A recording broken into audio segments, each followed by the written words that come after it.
frecuente al hospital por daño neurológico y de mayor secuela de déficit neurológico son la enfermedad vascular cerebral, ¿verdad? Es un evento muy frecuente en nuestra sociedad relacionado con lo que ustedes ya saben, aterosclerosis, hipertensión, sus complicaciones. Es que vamos a ver un poquito sobre patología vascular del cerebro o del encéfalo.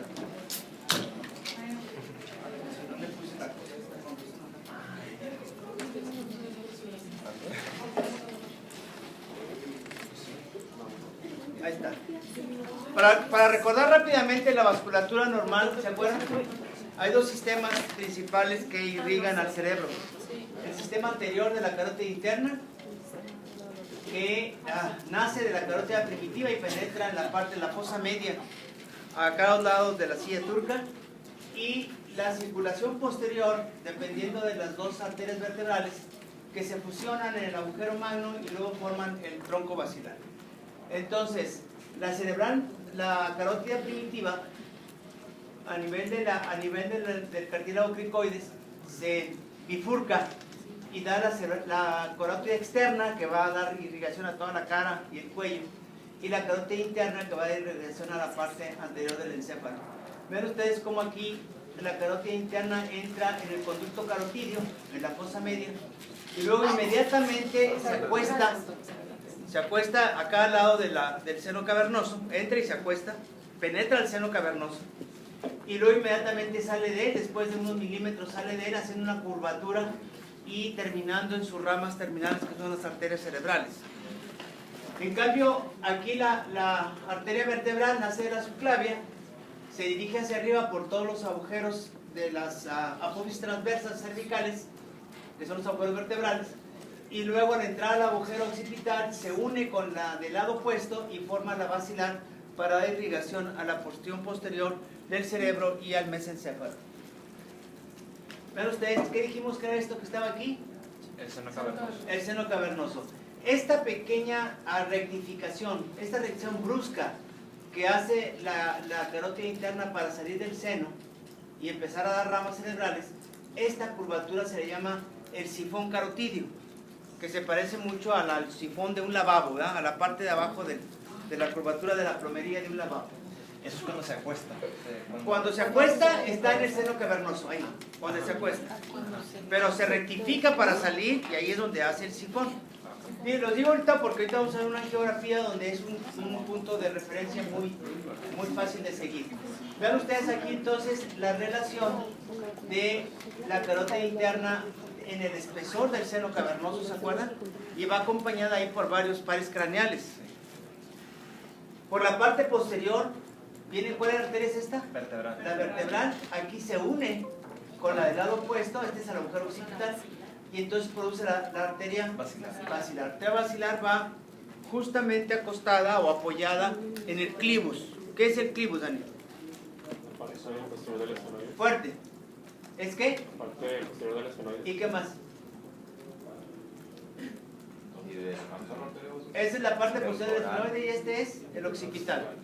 Es la articulación occipito-esfenoidea, que es tan sólida que rápidamente en los primeros meses o tal vez en el primer año de vida se fusiona, desaparece, ya no se puede decir dónde está uno y dónde está otro, y toda esa parte se llama clivus.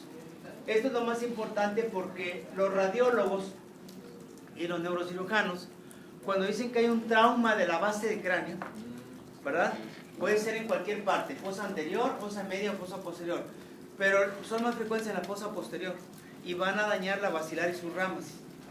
Pero es tan fuerte el clivus que tiene que ser un mega trancazo para que se vea una fractura de ahí del clivus de la base del cráneo. Son de muy mal pronóstico. Muy bien. Ese era el seno cavernoso y aquí está esta curvatura, ¿cómo se llama? El sifón. Bien. Ven ustedes una arteriografía de la arteria carótida interna. Aquí viene la bifurcación, aquí empieza a subir en el conducto carotídeo, aquí se acuesta en el seno cavernoso y luego ven cómo se rectifica para empezar a dar ramas. Este es el sifón. Esto que está aquí es el llamado sifón carotídeo y lo usan mucho los radiólogos como para saber si está desviado, si está aplanado, si está comprimido, etcétera, etcétera. Bien, si vemos un aspecto de la base del cráneo y proyectamos en ellos el sistema arterial, vemos cómo están, parece que es un solo continuo. Lo que pasa es que el sistema vertebral está unido con el sistema basilar por las arterias comunicantes posteriores.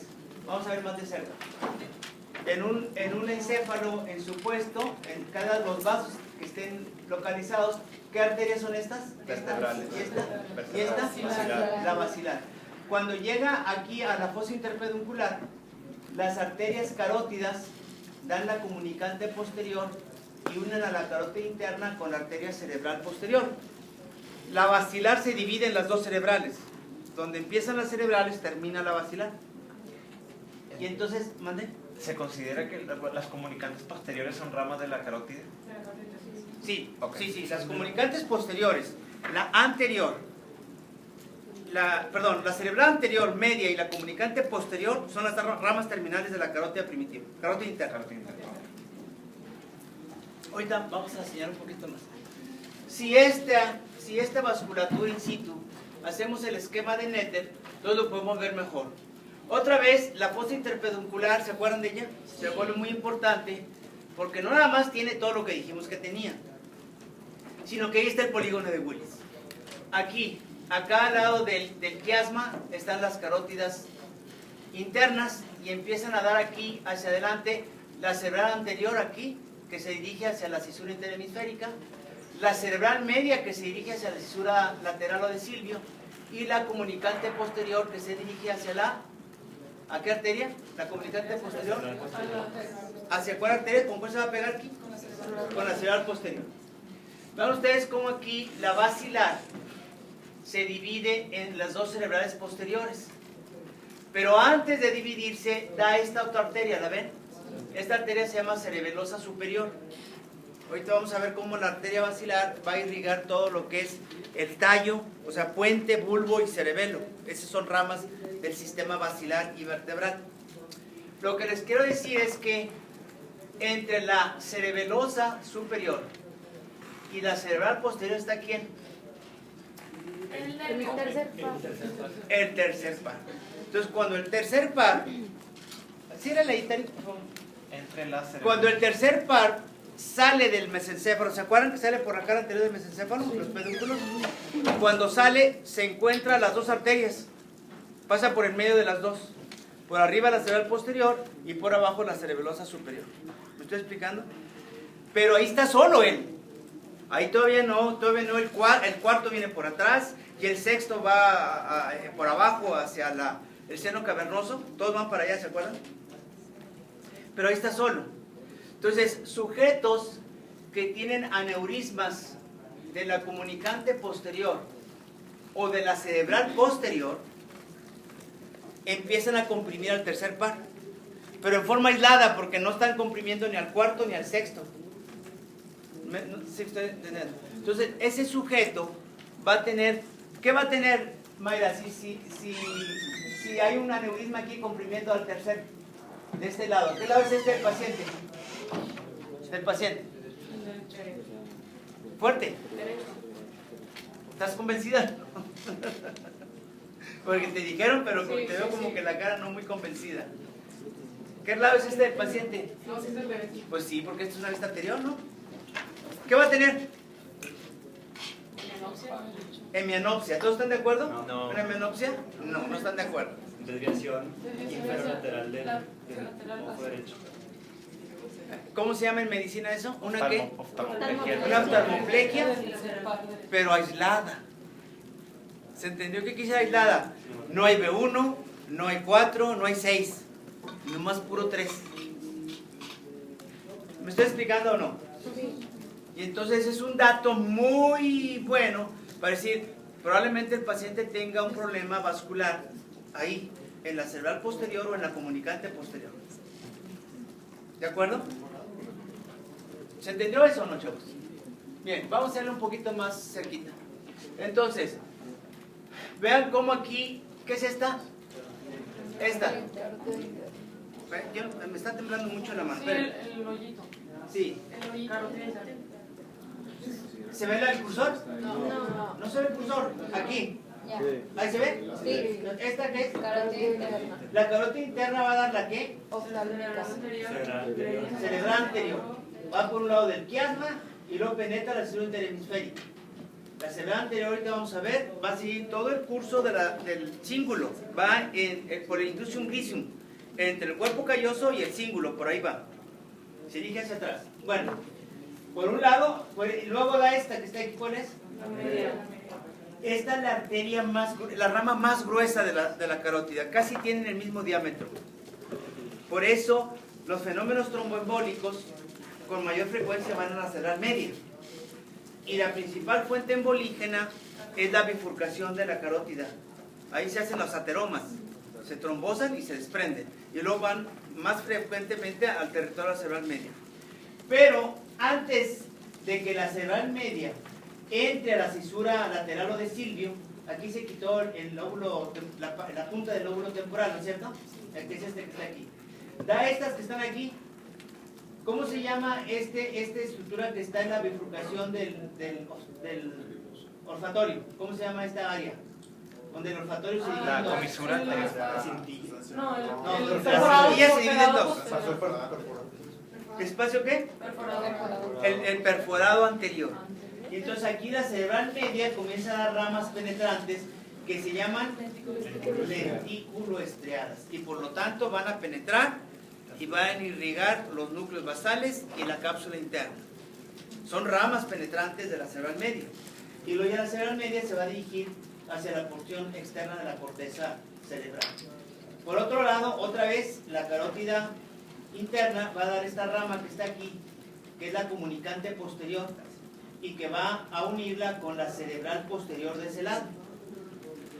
La cerebral posterior va a dar ramas aquí, que penetran en el espacio perforado posterior, por detrás de los mamilares, y luego la rama principal va rodeando el mesencéfalo y va a dar irrigación a toda la parte baja y posterior de los hemisferios cerebrales.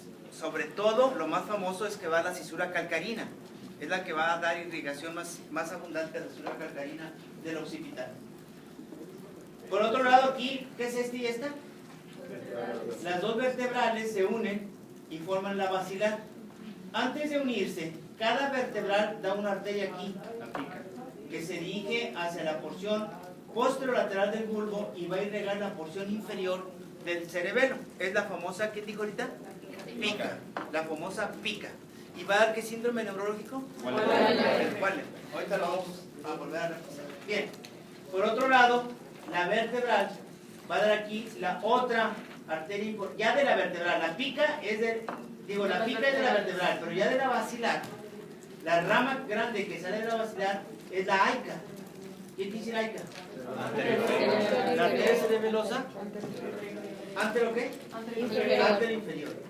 Entonces, esta va a dar irrigación a la parte alta del bulbo, baja del puente, y a toda la porción superior lateral del cerebelo, o sea, el flóculo, todos los hemisferios cerebelosos y el palio cerebelo. Luego aquí en el puente, la basilar que tiene un surco, ¿se acuerdan que el surco tiene el puente tiene su surco? Va a dar sus ramas parapontinas, algunas penetran fácilmente y le va a irrigar todo el puente. Las ramas que irrigan el puente de la vertebral, basilar, tienen la importancia de que están irrigando no nada más los núcleos frontopontinos, sino también los lemeniscos en medio y también la sustancia reticular ascendente.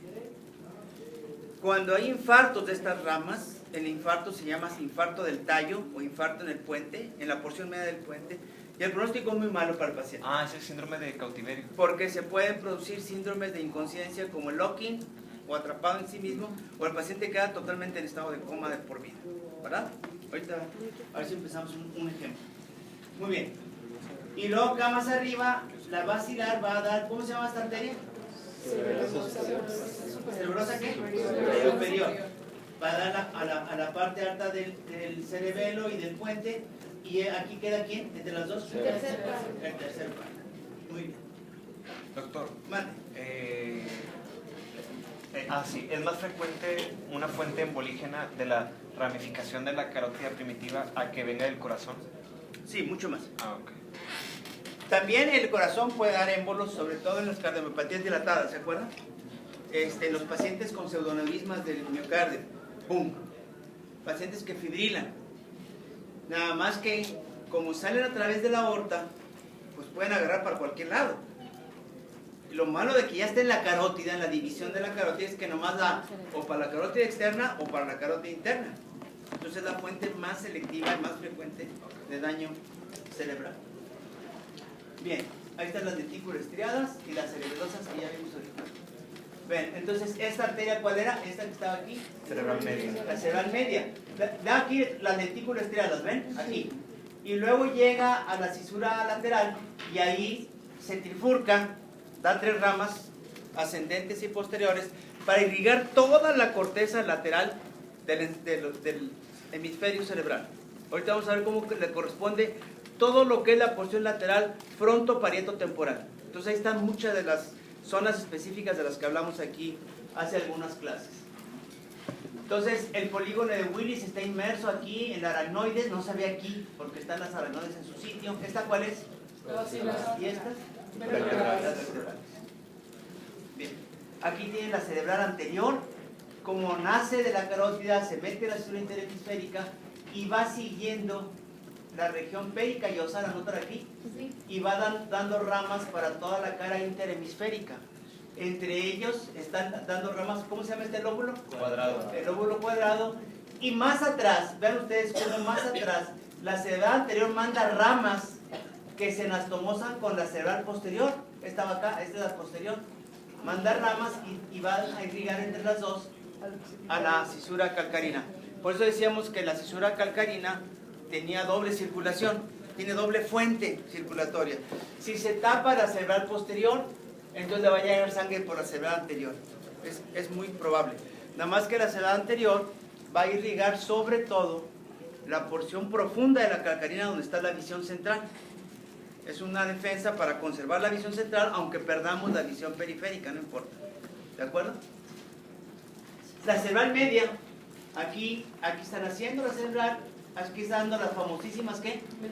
Dentículas estriadas, y luego entra aquí a la cisura lateral o silviana. Y aquí da sus 2 ramas ascendentes y una posterior. Y luego aquí está irrigando pues todas.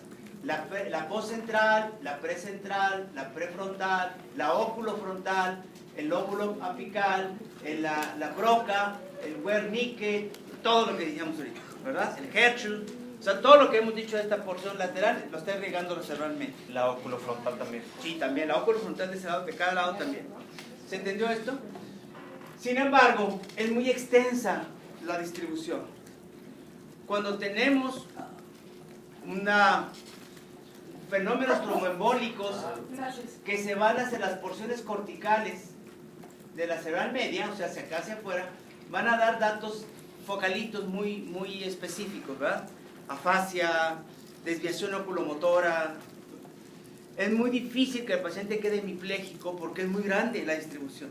Si el paciente está hemipléjico, tiene que ser en la cápsula interna, que no están juntas todas las fibras. Bien. Y luego la cerebral posterior, aquí nace de la basilar, va a rodear. La cerebral posterior es importantísima. Va a dar, por sus ramas penetrantes posteriores, va a dar irrigación al Mickey Mouse, tanto en la porción anterior, media y posterior del mesencéfalo, para empezar. Y luego va a dar ramas, fíjense ustedes, van a dar ramas que van a la porción posterior de, ¿qué es este? ¿Pero cómo se llama? Pulvinar. El pulvinar y parte del caudado, también le corresponde a ella. Y luego va a la cisura calcarina. Entonces, irriga puras cosas importantísimas. Si tenemos una trombosis en la cerebral posterior, justo antes de que empiece a dar ramas posteriores, o sea, cuando se están haciendo y metiéndose apenas sangre al mesencéfalo, el paciente puede morir descerebrado por infarto mesencefálico masivo, ¿me expliqué? O sea, puede ser muy grave la cerebral posterior. Pero como los embolitos casi siempre viajan hacia atrás, entonces el paciente lo más frecuente es que esté dañado hasta acá. ¿Qué cuadro clínico va a dar aquí, Iker? Acá. Si se daña esta zona de aquí, ¿qué cuadro clínico va a dar? Pues, cuadro óptico. ¿Cuál? Menopsia. ¿En menopsia qué? ¿Homónima o heterónima? Homónico. Con visión central. Correcto, ¿de acuerdo? Muy bien. Entonces tenemos la cerebral posterior, la AICA, aquí está la AICA, vean cómo están dando lugar a irrigación ponto-vulvar superior y a toda esta parte de aquí del cerebelo, junto con la pica. Y estas son las irrigaciones topográficas.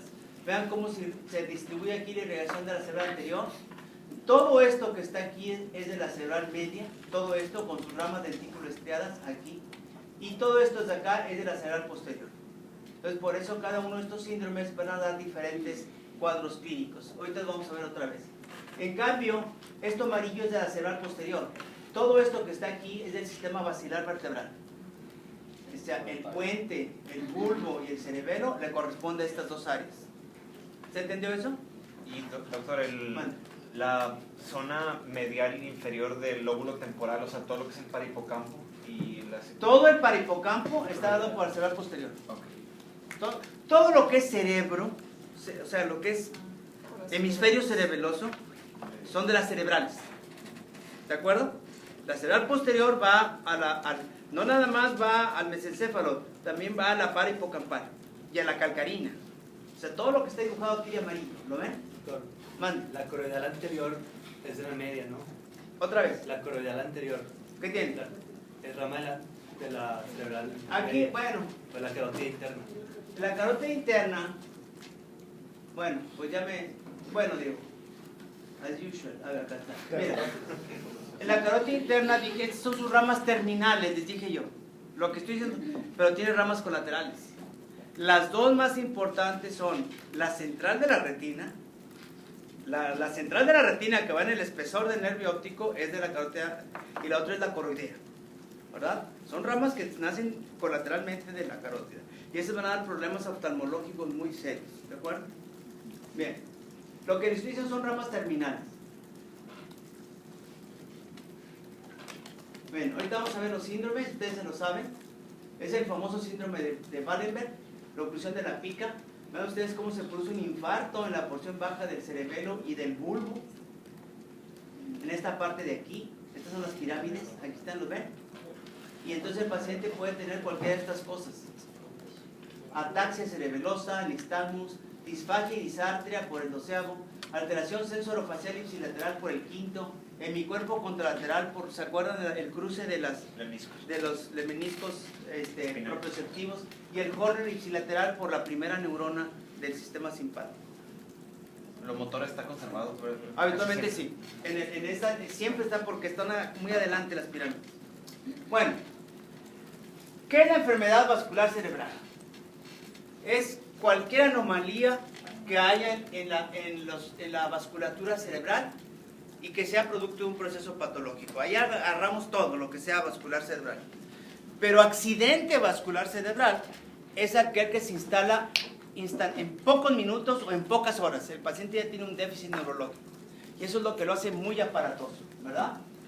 La prevalencia de la enfermedad vascular cerebral es increíblemente alta. 800 por cada 100.000 habitantes. Es una cifra altísima, ¿de acuerdo?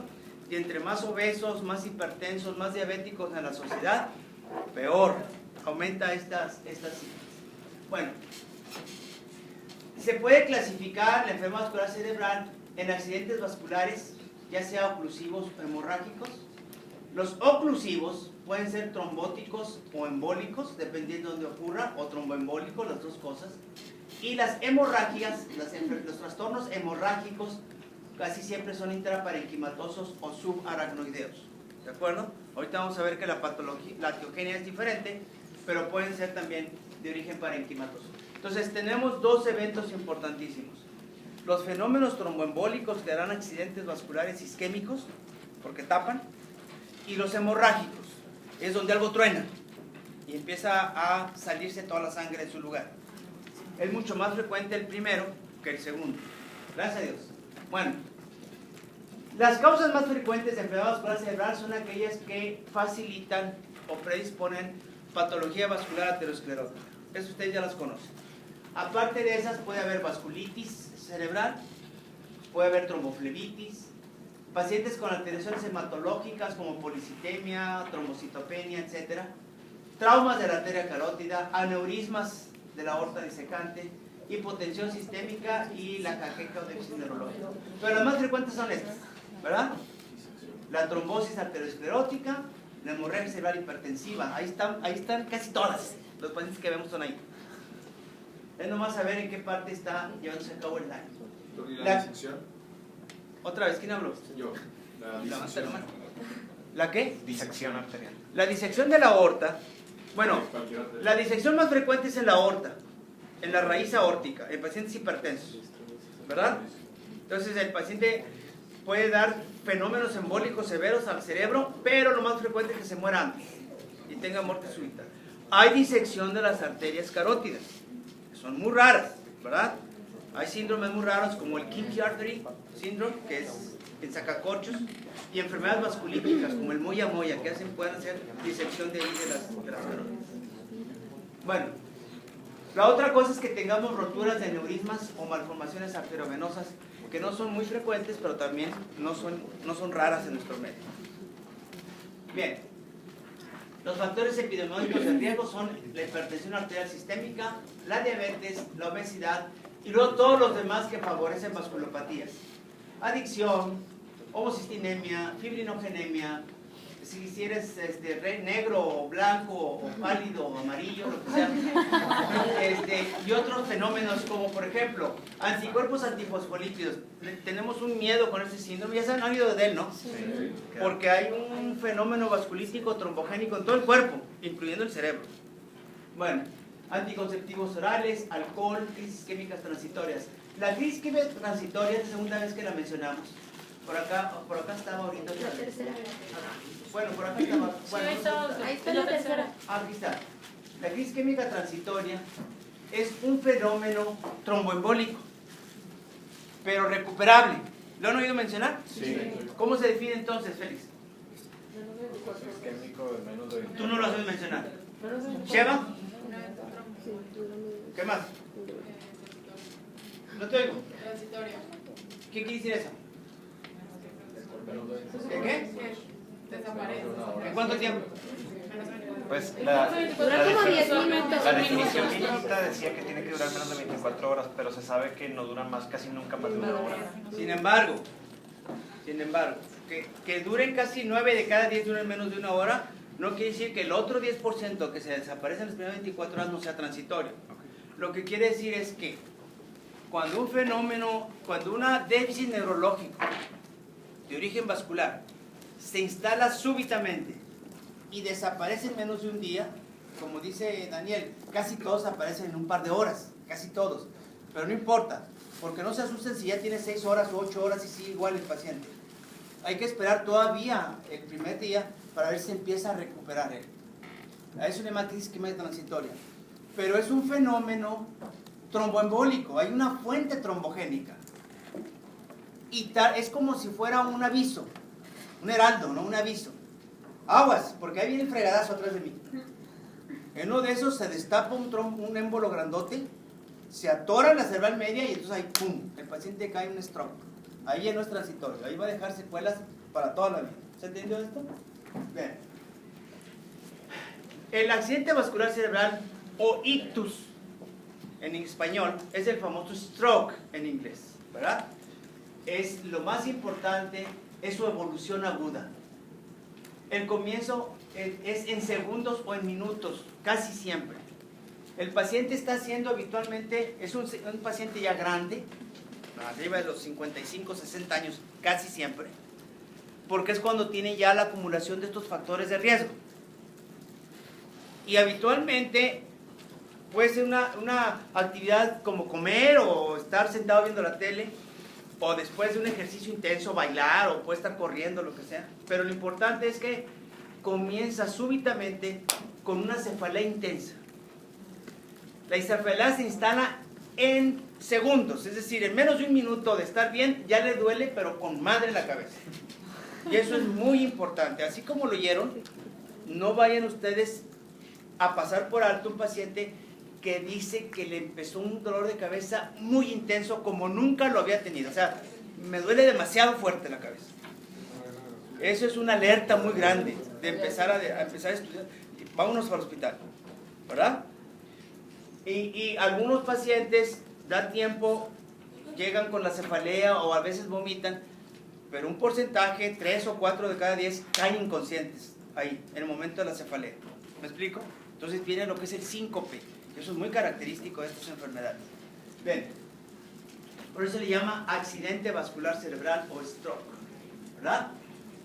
¿Cuál es la zona infartada? ¿Cuál es la zona ocluida? Pues entonces es la sintomatología que ustedes van a esperar.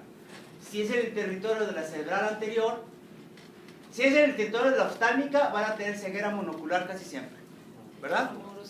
Y esta ceguera monocular puede aparecer como un accidente, como una crisis transitoria, ¿me explico?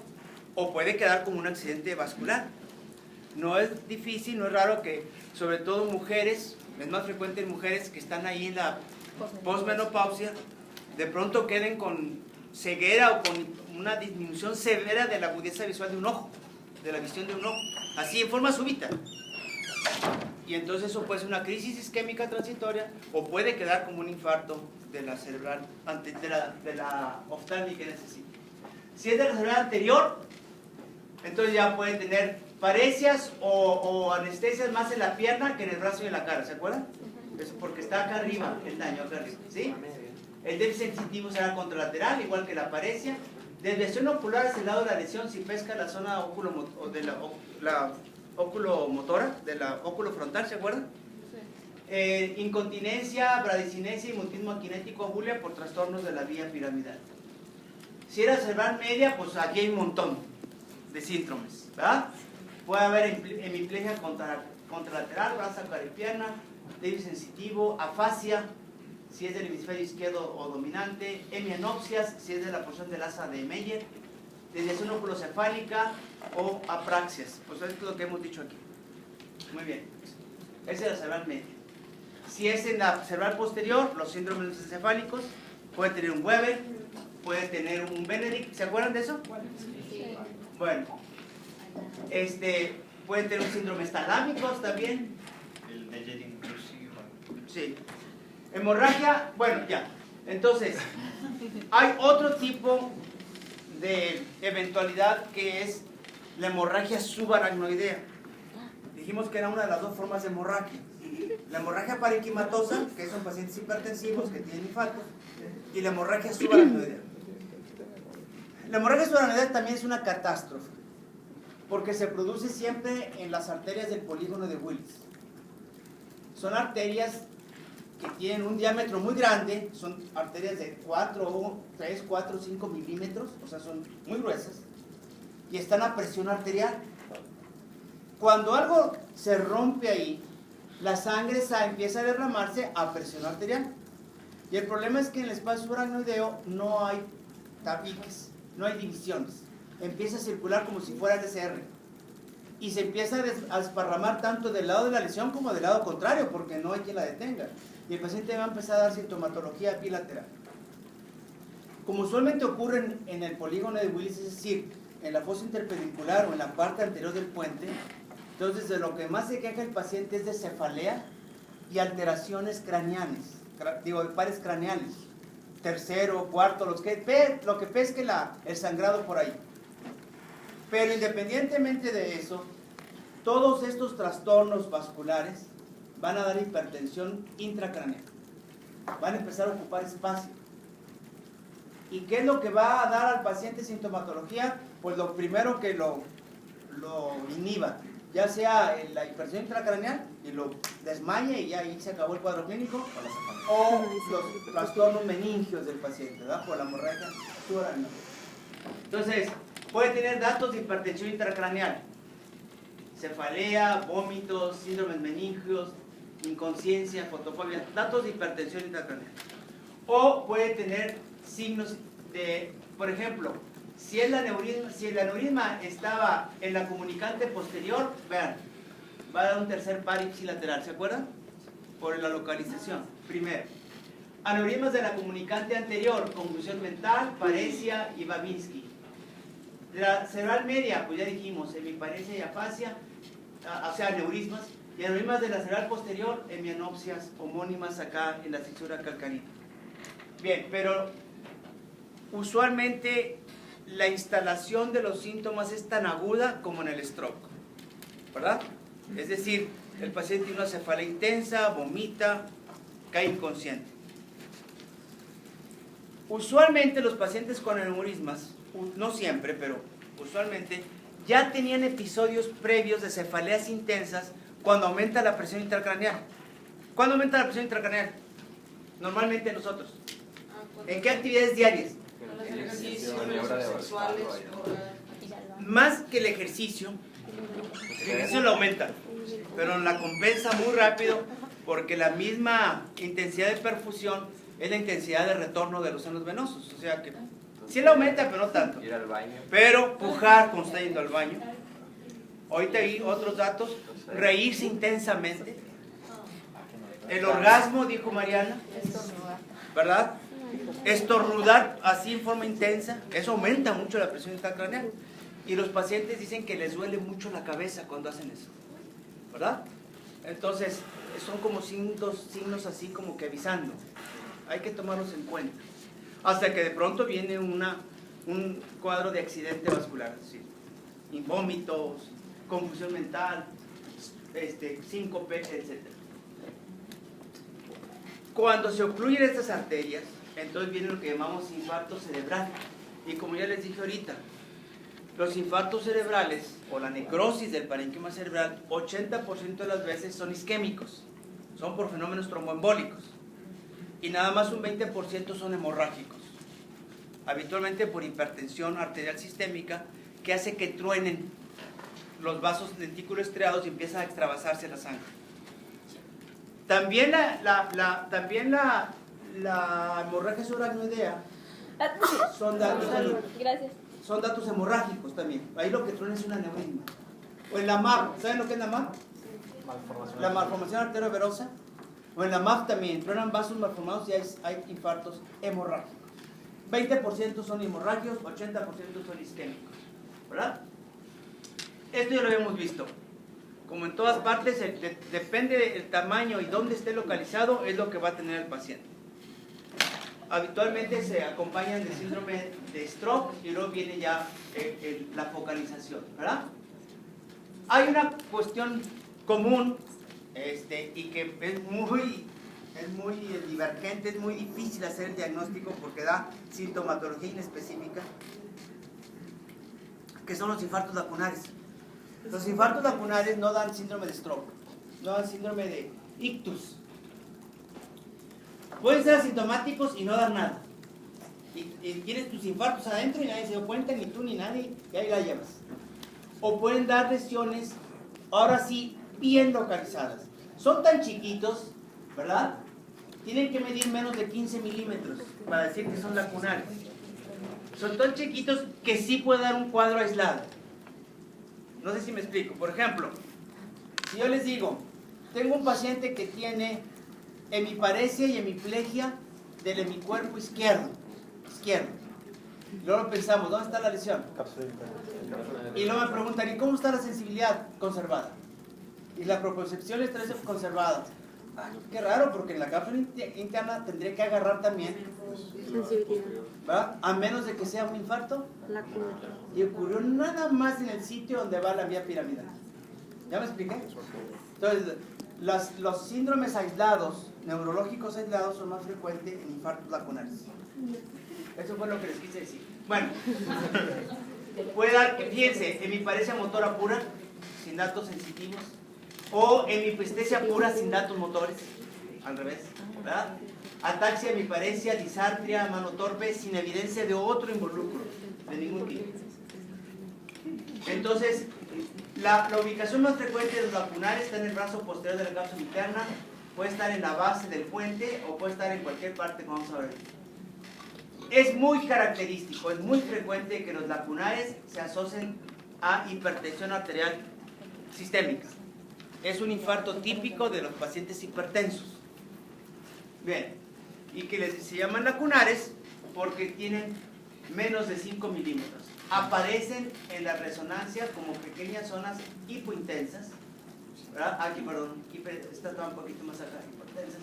Y se ven aquí como pequeños agujeros en el parénquima cerebral. Ahí está, ¿los ven?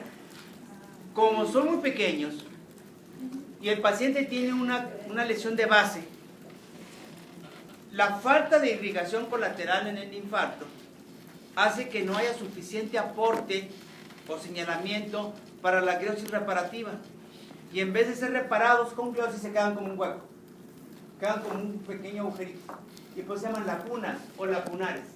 Aquí los tienen ustedes, ahí están puestos, mírenlos. Esto es con medio de contraste y ven aquí están, justo en qué parte están los lacunares. No. ahí Globo pálido. Globus pálidos, justo en el globus pálido, sin afectar el putamen y sin afectar la cápsula interna, nada más en el pálido.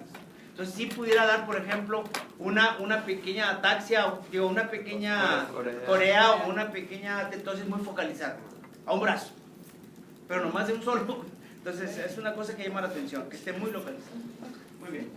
Doctor, lo del síndrome de disartria manotorpe sería una lesión en la cápsula interna anterior. Podría ser en la cápsula interna anterior porque ahí van las áreas frontocontinuas.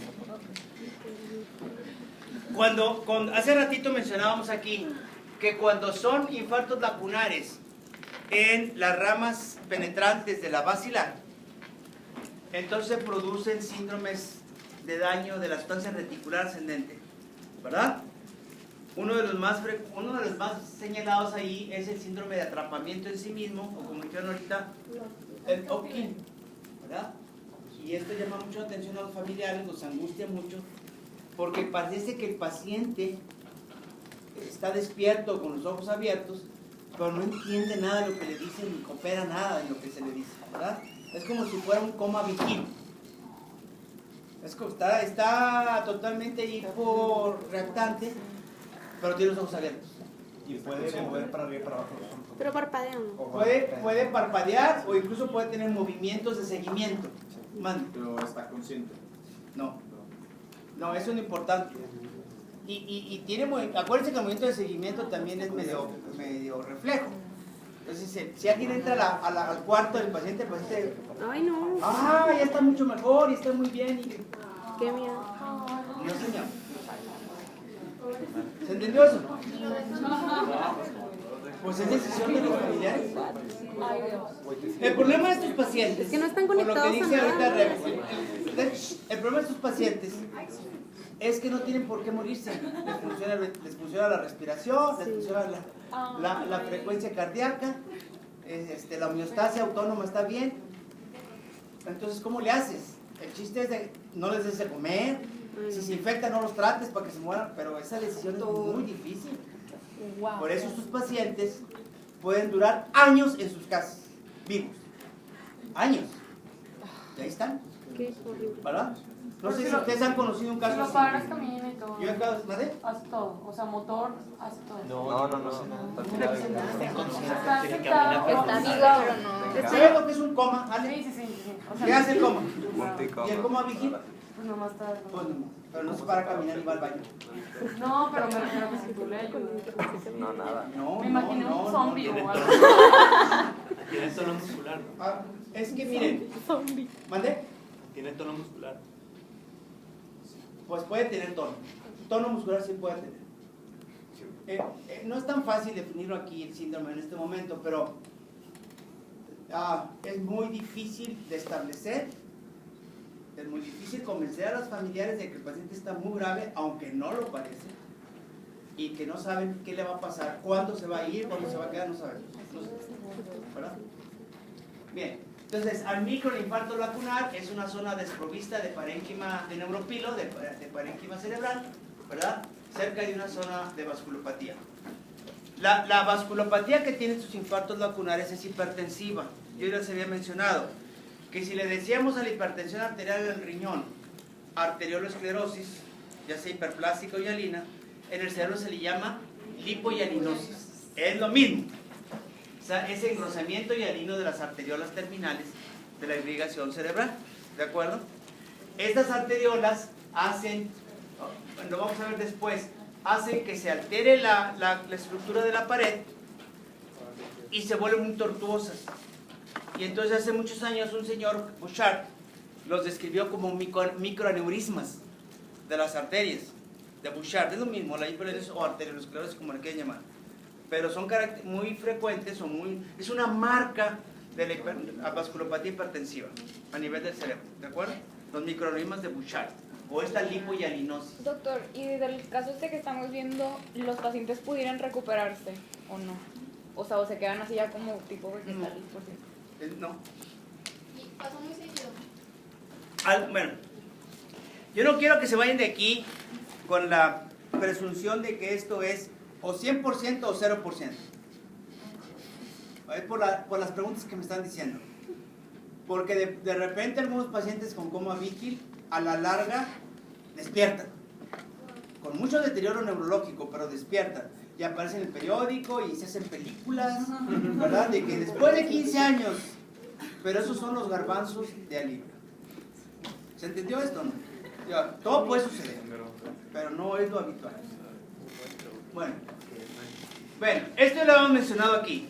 Los infartos agudos son pálidos, se reblandecen en los primeros días, hay mucha migración leucocita monocítica, hay mucha transformación macrofágica de la microbia, quieren tragarse todo lo que está ahí, y conforme pasa el tiempo, se va removiendo el infarto, todo lo muerto, y va siendo sustituido por gliosis. Aquí no por fibrosis, sino por gliosis. Entonces aparece la gliosis reparativa. Los astrocitos se agrandan. ¿Cómo se llama cuando se agrandan? Gemistocitos se dividen y se desarrollan. Bien, en un infarto agudo, y el paciente fallece rápidamente, ¿dónde está el infarto ahí? Arriba a la derecha. Arriba a la derecha. Como el doctor IQ. Bueno, se ve hasta aquí, ¿no? En la región frontal hay un infarto frontal tremendo aquí. ¿Ustedes no se acuerdan del doctor IQ? No. Bueno, ya sabía. Bueno. Es el que... una caricatura. No, en mi época había un programa que yo estaba chavo, se llamaba La Pregunta de los 64,000. Era en la tele. Y el doctor IQ hacía preguntas, pero siempre le decían las edecanes, arriba a mi derecha, doctor. Y entonces el doctor le preguntaba los que estaban ahí arriba a la derecha. Ni era doctor ni nada, pero sí le decían. Bueno, aquí tenemos un gran infarto. Vean cómo se ve sucio y edematoso, ¿lo ven? Pero es una fase muy temprana. Después de meses o años de tratar de organizarse, ahí está el infarto, se ven así, ¿verdad? O sea, queda reducida la masa cerebral, hay una gliosis aquí totalmente inútil, nada más rellena el hueco, y esto es por hemorragia antigua, este color así cafezuzco. Imagínense el deterioro neurológico que tiene este paciente cuando le falta toda esa zona de ahí. Por eso los pacientes que quedan vivos después de un infarto y pueden ser capaces, por ejemplo, de caminar, de empezar a valerse por sí mismo. El infarto, el stroke, el paciente tiene un colapso súbito y durante unas semanas está totalmente incapacitado de su cuerpo. Después de que se acaba la gliosis, vienen los intentos de reconexión de las vías, ¿verdad? Porque si las neuronas no se regeneran, los cilindroejes sí, tratan de volverse a pegar y se pegan todos para que se la fregada, ¿verdad? Pero algunos se empiezan a pegar. Entonces ustedes verán que después de que hay que echarle todas las ganas a recuperación, rehabilitación del paciente, rehabilitarlo, y es un triunfo tremendo cuando el paciente se logra poner de pie, y otro cuando empieza a dar un paso. Ahora imagínense que con los meses o los años pueda subir un escalón. Pues este ya está hecho, va a caminar así, pero va a caminar. ¿Y no han visto ningún paciente así en la calle? Man. Entonces sucede que neuronas que eran sensitivas se conectan con axones que eran motores y así. Bueno, no, qué bueno que lo menciona así. Que hay señalizaciones específicas para tratar de que cilindroejes que quedaron de aquel lado de la herida se conecten con cilindroejes de este lado, motor con motor y sensitivo con sensitivo. No necesariamente el mismo tracto. Ahí es donde están más las condiciones. Pero es sensitivo por señalizaciones internas. ¿De acuerdo? Sin embargo, acuérdense que depende mucho la recuperación. Depende muchísimo de qué lado de qué hemisferio fue el daño. Si es del lado dominante o no del paciente. Como la inmensa mayoría de nuestros papás y abuelos de ustedes y sus papás, pues jamás, ni siquiera ven la necesidad de hacer cosas que no sepan hacer con la otra mano o con el otro pie, ¿me explico? Porque ellos están impuestos a usar su área dominante. ¿Se entendió esto? Si les toca la mala suerte de que es ahí el infarto, van a tardar mucho más en rehabilitarse, mucho más. Por eso que hagan ejercicio ya con el lado no dominante. ¿Se entendió esto? Y es bueno que empiecen a tratar de habilitar más esas zonas para estar más impuestos a manejarlas y cuando venga el fregadazo, batallar menos en la recuperación. Bien. Por su localización, los daños, a ver, hagan silencio. Por su localización, los daños o hemorragias en el cerebro se pueden localizar en espacios que no nada más son espacios que ahorita vamos a definir como anatómicos, sino quirúrgicos, ¿verdad? Porque ahí puede el cirujano dice cuándo le entro y cuándo no le entro. ¿Se entendió? Primero, de afuera para adentro, epidural. ¿Cuándo es epidural, Oscar? Fuerte. Cuando está entre el cráneo y... ¿Entre qué? El cráneo. Entre el hueso y la dura. Normalmente ahí no hay ningún espacio, porque la dura es el endosquio, ¿se acuerdan? Está pegadito. Pero como entre la dura y el hueso va la meningia media, cuando se truena la meningia media, que casi siempre es traumático, entonces empieza a despegarlos. Entonces se llama epidural. Todas estas hemorragias producen síndrome de ocupamiento de espacio, es decir, hipertensión intracraneal. Pero el cirujano dice, pues si está epidural, pues está de pechito, entrarle luego. ¿Por qué? Porque nomás tengo que hacer un trépano en el hueso y ya está ahí la hemorragia. Y la voy a sacar, pero rápido. Hasta a mí me tocó hacer un trépano, ¿no? Rápido, así de urgencia. Y ya después el cirujano llegó y recuperó todo el desmadre que había hecho. Pero el chiste es que no se herniara el paciente. ¿De acuerdo? Es nomás con local y con la broca y ya empieza a salir los coágulos. Y ya que venga el otro y que arregle bien las cosas. Porque si no se iba a herniar el paciente. Bueno, subdural. Si es entre la dura y la corteza cerebral. Y el cerebro. ¿Se entendió? ¿Se entendió esto o no? Sí.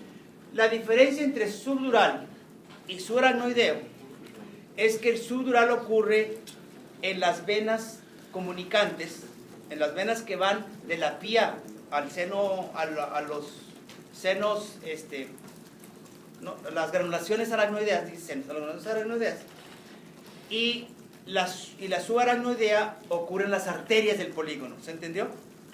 Entonces, la hemorragia subdural casi siempre es en la convexidad del cerebro, porque ahí están las comunicaciones hacia las granulaciones aracnoideas. ¿Me van siguiendo o no?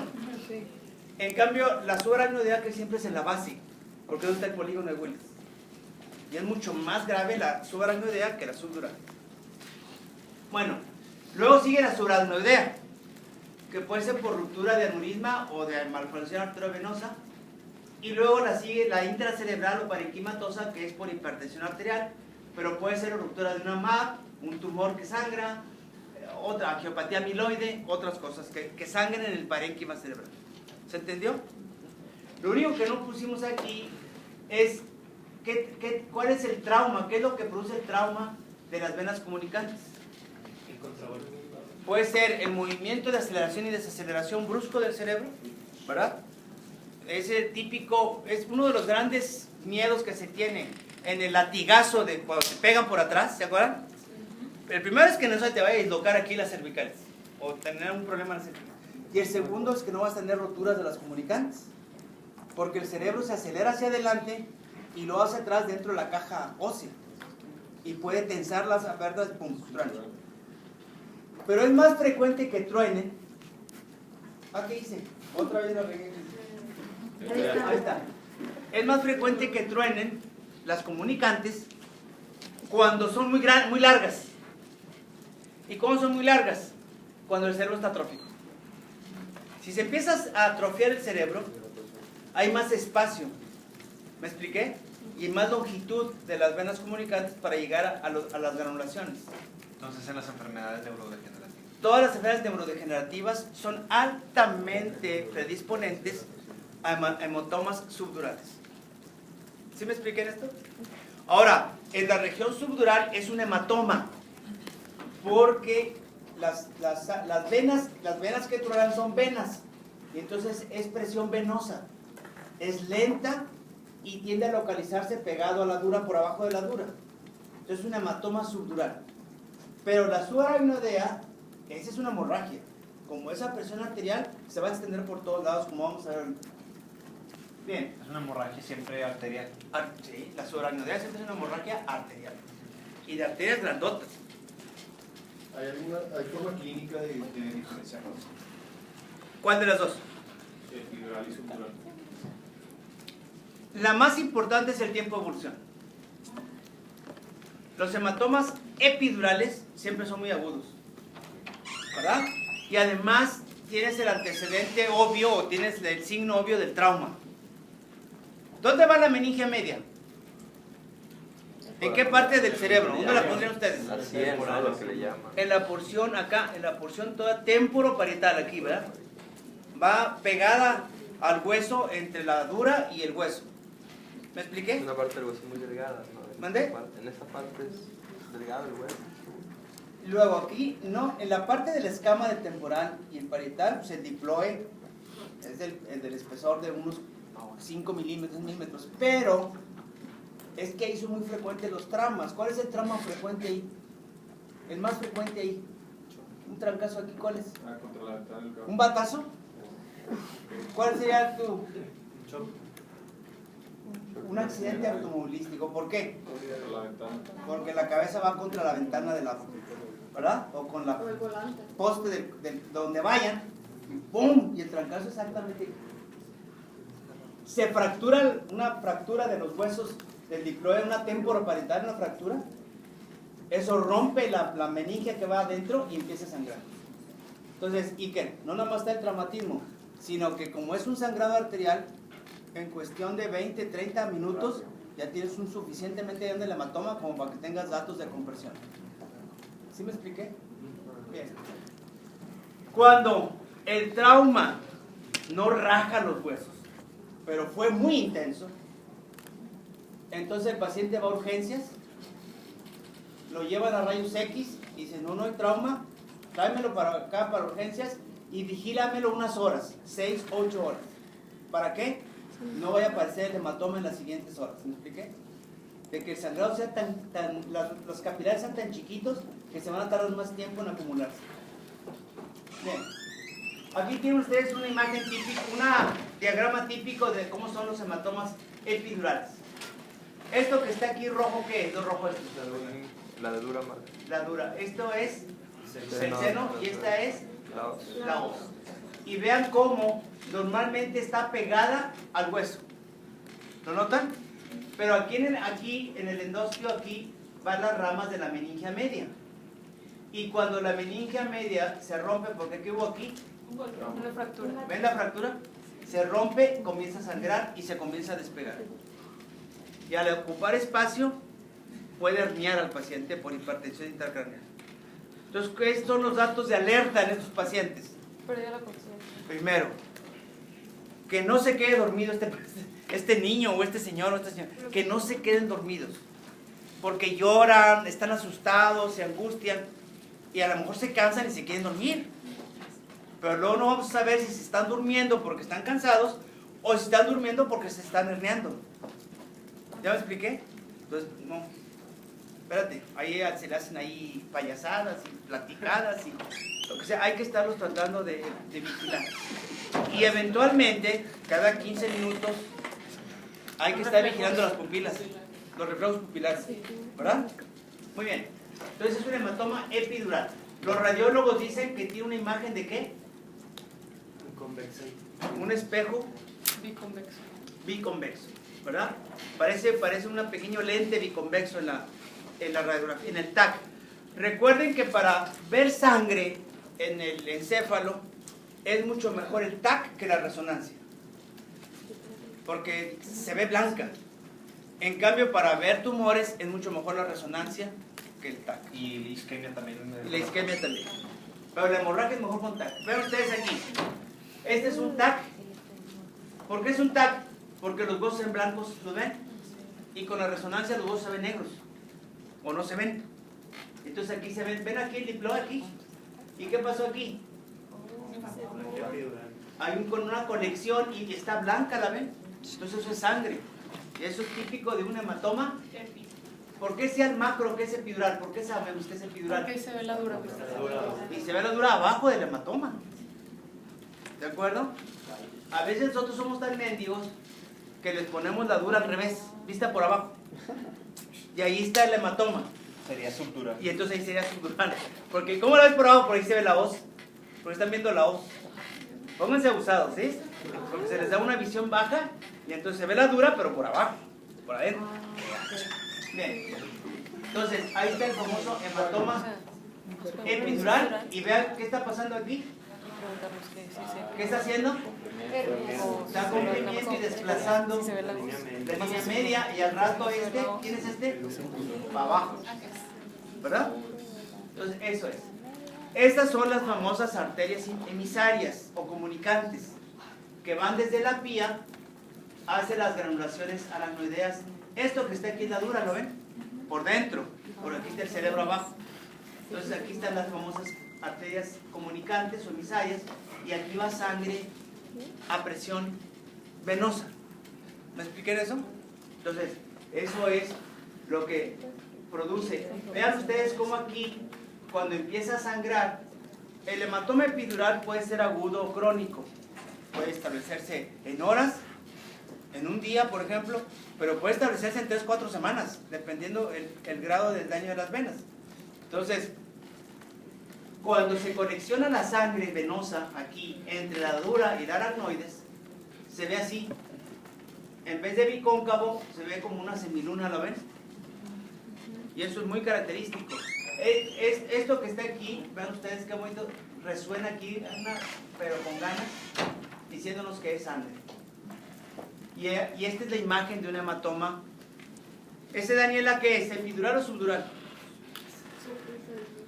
Ahí dice. ¿Y tú qué piensas? ¿Dónde está el hematoma? ¿Todo esto o no? ¿Sí? Está en la posición cuerno 2. ¿Y está pegado a quién? Aquí está pegado. ¿Qué es esto? ¿Será epidural o subdural?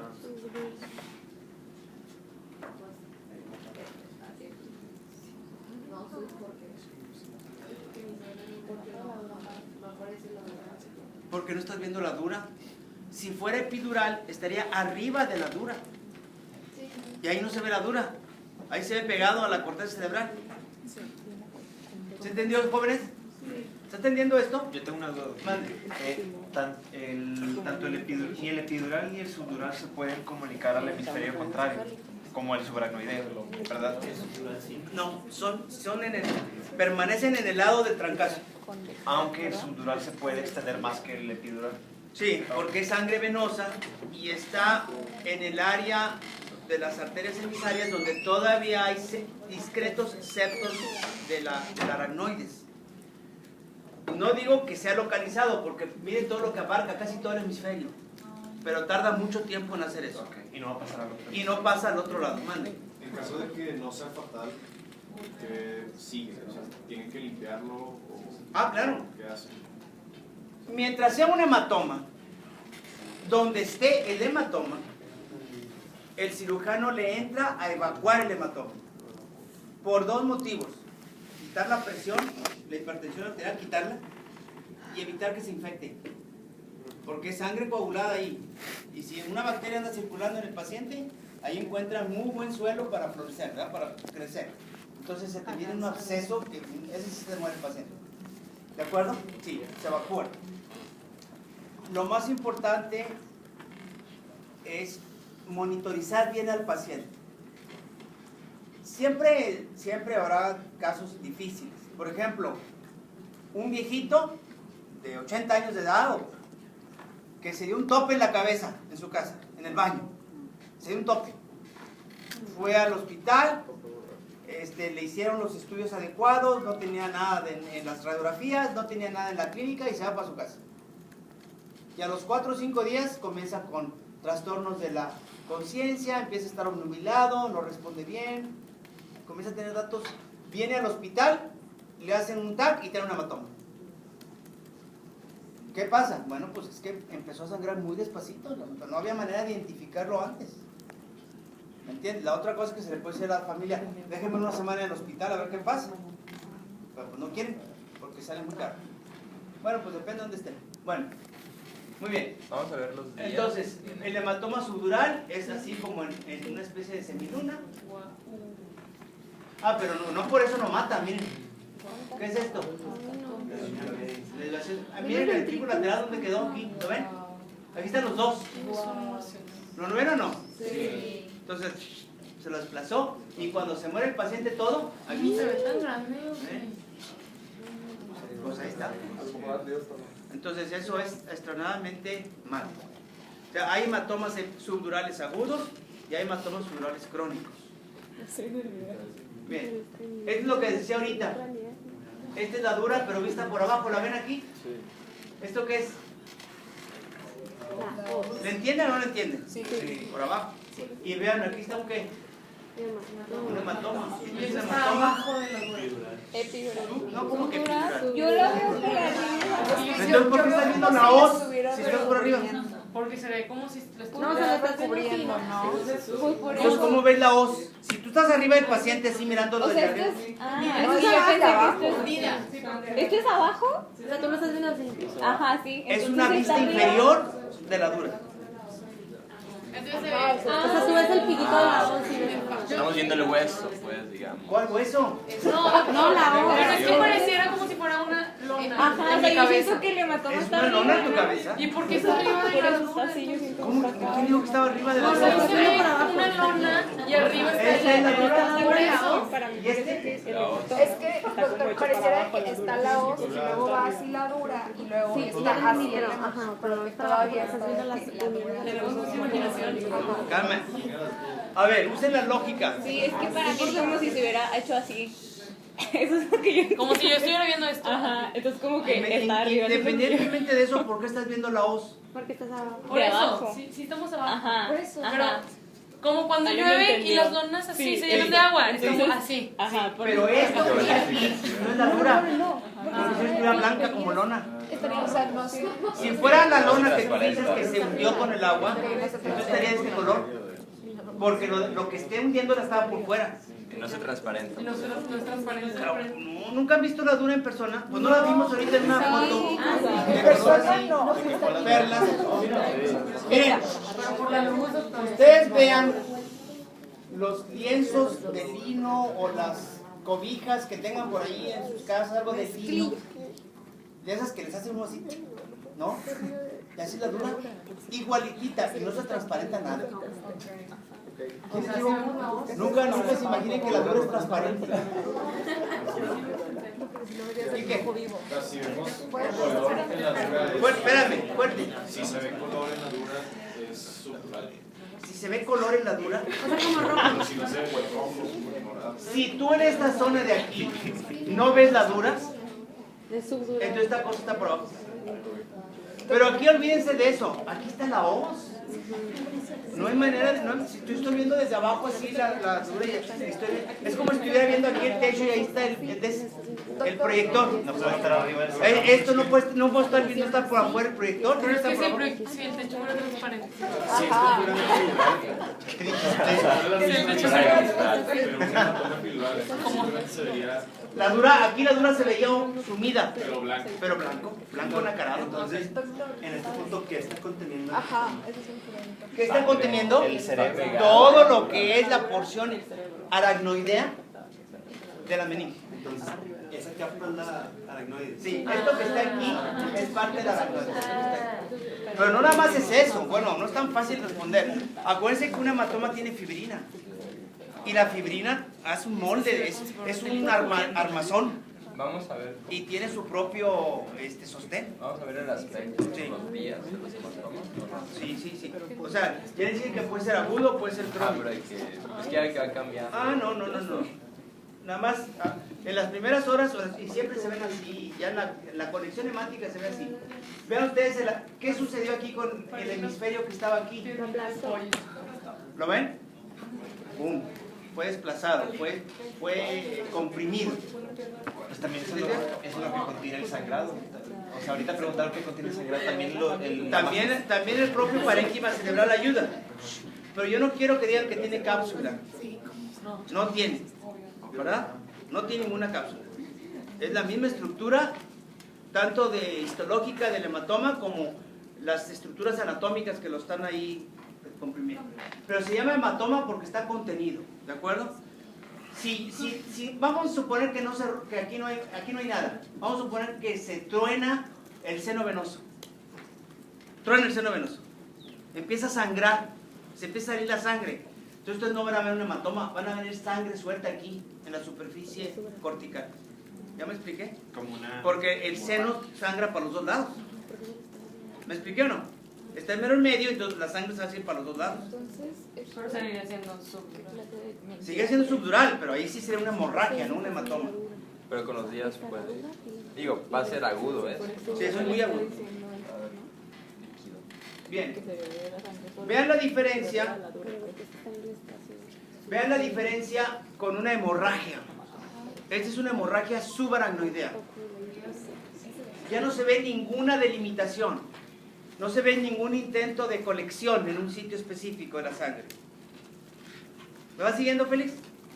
¿Qué es lo que sucedió? La sangre simplemente se desparramó por todos lados.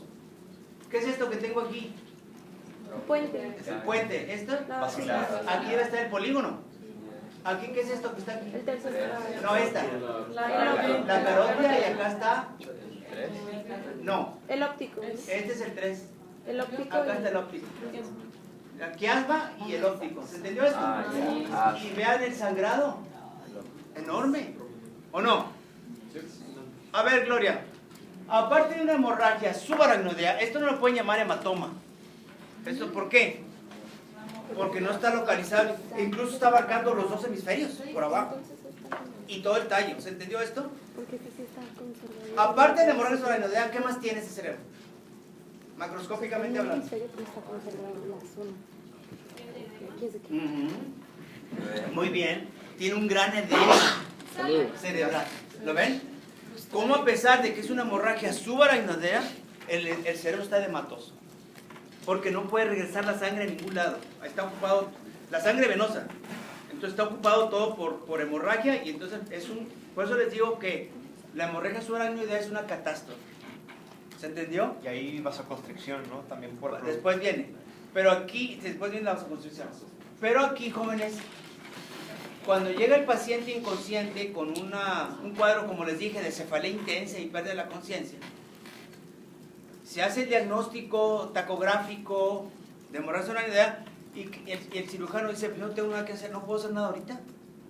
Ni modo que entre a evacuar, ¿qué? ¿Qué es lo que le quito? Estos cachitos de aquí y estos de acá y los del otro lado. Ni modo que saque todo el cerebro para limpiarlo, lo enjuago y luego lo metemos. Entonces, no, pues nada. Va a terapia intensiva y vamos a persignarnos todos y a rogar a Dios que no se vaya a morir. ¿Verdad? Aunque a veces no sabe qué es mejor. Porque si queda vivo, ¿cómo creen que va a quedar este paciente? Pues totalmente incapacitado. ¿Ya me expliqué? Pues digo que es una catástrofe. Bueno, bien. No es difícil que una hemorragia subaracnoidea dañe el parénquima y se meta al parénquima. Y tengamos hemorragias intraventriculares y subaracnoideas, ¿las ven? O al revés, que una hemorragia intraparenquimatosa destruya, por ejemplo, el piso del hipotálamo, que es muy delgadito, y empiece a haber un sangrado subaracnoideo después. Entonces se complica todo, se extiende, todo se extiende. ¿Se entendió esto? O sea, son eventualidades realmente muy malas, de muy mala suerte del paciente. Bien. Este en particular es por una MAP. Y esta es una típica hemorragia parenquimatosa. Este sí está en el espesor del tejido cerebral. ¿En qué territorio, Félix? En el territorio de qué arterias. Déjenlo solo, no empiecen a gritarlo, aquí todo el mundo grita. ¿En el territorio de qué arte? Fuerte. Más específico que la médica. Cheva, ya te dijo. Estamos hablando entre Juan. nosotros. Juan, esa es una típica hemorragia de las lentículo estriadas. ¿Se entiende por qué? Sí. Entonces, ¿qué estructuras están involucradas, Héctor? Víctor. Los ganglios basales, nada más los basales. ¿Jocelyn? Pues la cápsula interna. Los ganglios basales y la cápsula interna. Este es el típico paciente que si sí, es hipertenso y tuvo su cuadro de hipertensión intracraneal y síncope. ¿Me expliqué? Y cuando se despierta 3, 4, 5 días después, está hemipléjico, hemianestésico del hemicuerpo contralateral, afásico. ¿Ya me expliqué? Es el típico stroke. Este es el típico stroke. Y también hemianergesia. ¿Cómo? Hemianergesia. Sí, dije hemianestésico. Sí, hemianestésico. Doctor, una duda. Es que había leído que la intraparenquimatosa, un factor pronóstico importante es si penetra o no los ventrículos laterales. Pero eso no es sinónimo de que se convierta en subaracnoidea. No, sigue siendo intraventricular. Ah, ok. Pero ahora, el problema, ¿quién está diciendo ahí? ¿Qué dijeron? El problema es que, sí, muy bien, Sofía, se te mete el ventrículo, te tapa el acueducto y ahora te viene una hidrocefalia agravando Porque se la coagula hemorragia. se coagula en No cabe. Pues la sangre no está hecha para que circulen en LCR. Doctor, y del otro lado del hemisferio, ¿son la bonita lo que se ve? ¿O qué son esas cosas? ¿Ven los infartos lacunares? ¿Los ven o no? ¿Ven cómo ya están aprendiendo algo después de todo? ¿Sí se fijan? Porque el paciente hipertenso pues puede tener cualquier tipo de daño hipertensivo. Él tiene un franco accidente vascular cerebral de las lentículas estriadas, pero tiene infartos lacunares del otro lado también. ¿Lo ven? Sí, muy bien, muy bien. Bueno, entonces puede ser una hemorragia bañada, así, todo el hemisferio, todos los ventrículos. Se puede extender, miren, se puede extender al acueducto. Miren cómo hizo, el acueducto parece ya romano, ¿lo ven? Y vean el cuarto ventrículo, ¿no notan? ¿No lo ven o no? Sí. Y vean cómo se salió. Vean lo que quedó del puente y del mesencéfalo. ¿Ah? Obviamente esos pacientes no tienen ningún tipo de pronóstico. No hay manera de detenerlos. ¿Alguna pregunta hasta aquí? ¿Algún comentario, jóvenes? ¿No? Vamos a dejarlo aquí. Mañana les sigo. Nos falta hablar de